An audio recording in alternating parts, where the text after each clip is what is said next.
Assalamualaikum warahmatullahi wabarakatuh. Alhamdulillahi rabbil alamin, wassalatu wassalamu ala asrafil anbiya'i wal mursalin wa ala alihi wa sahbihi ajma'in.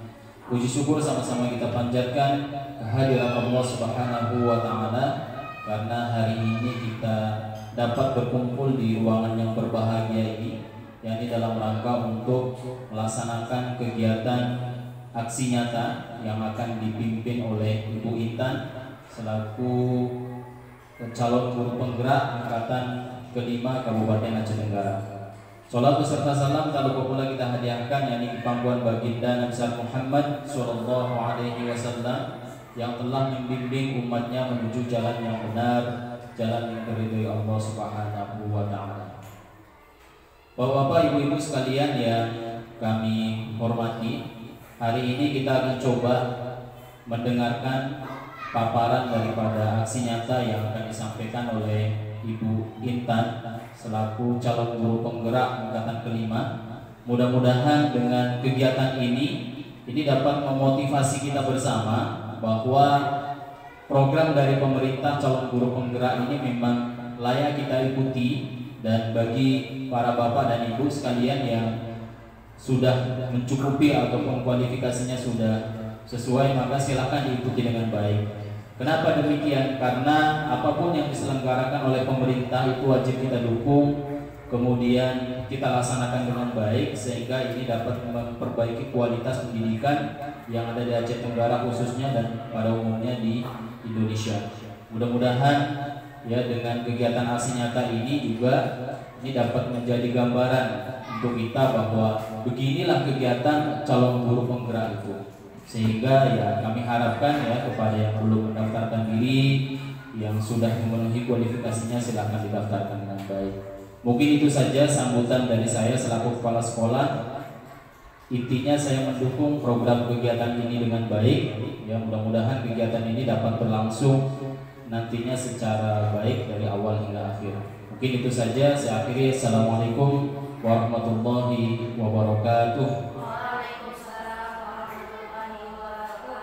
Baik, selebihnya kami persilakan kepada Ibu Intan untuk memaparkan aksi nyatanya. Pada Ibu Intan, kami silakan.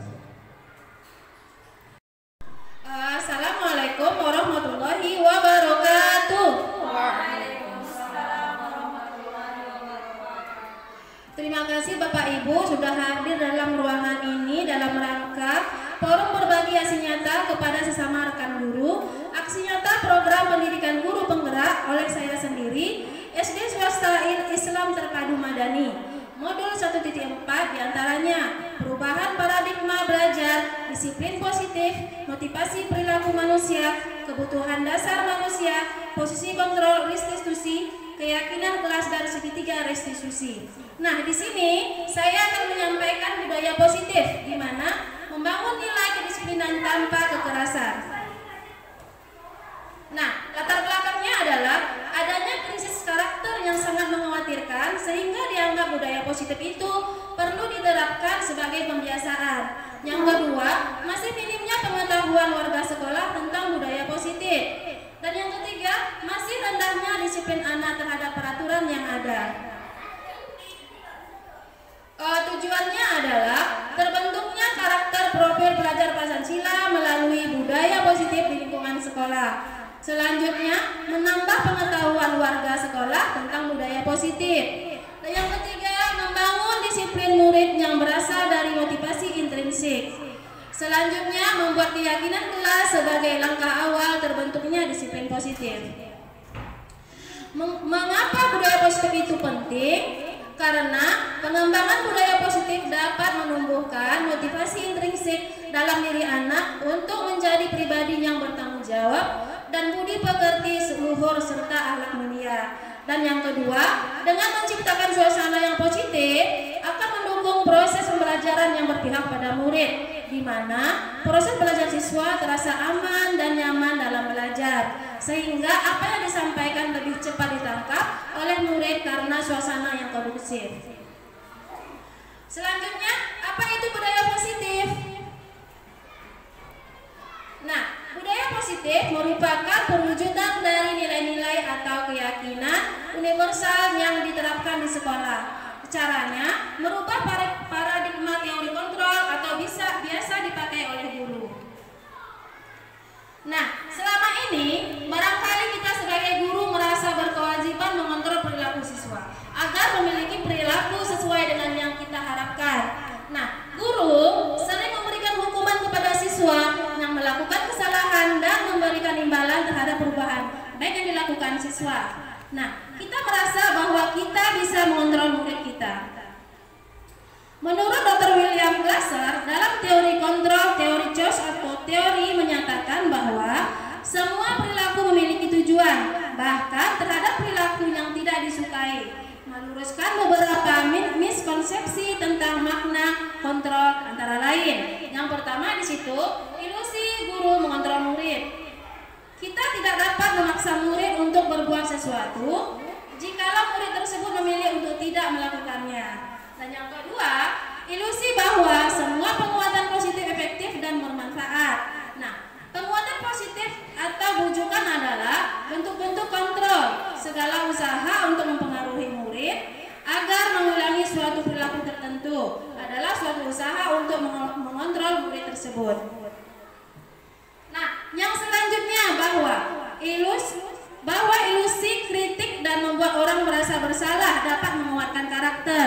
Selanjutnya, menggunakan karakter dan merasa bersalah untuk mengontrol murid menuju pada identitas gagal. Mereka belajar untuk merasa buruk tentang diri mereka. Nah, selanjutnya bahwa orang dewasa memiliki hak untuk memaksa. Nah, paradigma yang seperti atas itulah yang harus dirubah dengan menggunakan pendekatan teori kontrol. Nah, bagaimana seorang bisa merubah dari paradigma stimulus respon kepada pendekatan teori kontrol atau Stephen R. Covey atau Flexible Centered Leadership tahun 1991 mengatakan bahwa bila kita ingin membuat kemajuan perlahan, sedikit-sedikit ubahlah sikap atau perilaku Anda. Namun, kita ingin memperbaiki cara-cara utama kita, maka kita perlu mengubah kerangka acuan kita. Nah, ubahlah bagaimana Anda melihat dunia dan bagaimana Anda berpikir tentang manusia. Ubahlah paradigma Anda, skema pemahaman dan penjelasan aspek-aspek tertentu tentang realitas. Nah, di sini ada stimulus respon dan teori kontrol. Di sini stimulus responnya adalah realitas kebutuhan kita sama. Jadi, teori kontrolnya adalah realitas kebutuhan kita berbeda. Nah, dan semua orang melihat yang sama, tetapi teori kontrolnya adalah setiap orang memiliki gambaran yang berbeda. Dan selanjutnya, kita mencoba mengubah orang agar berpandangan sama dengan kita. Tetapi teori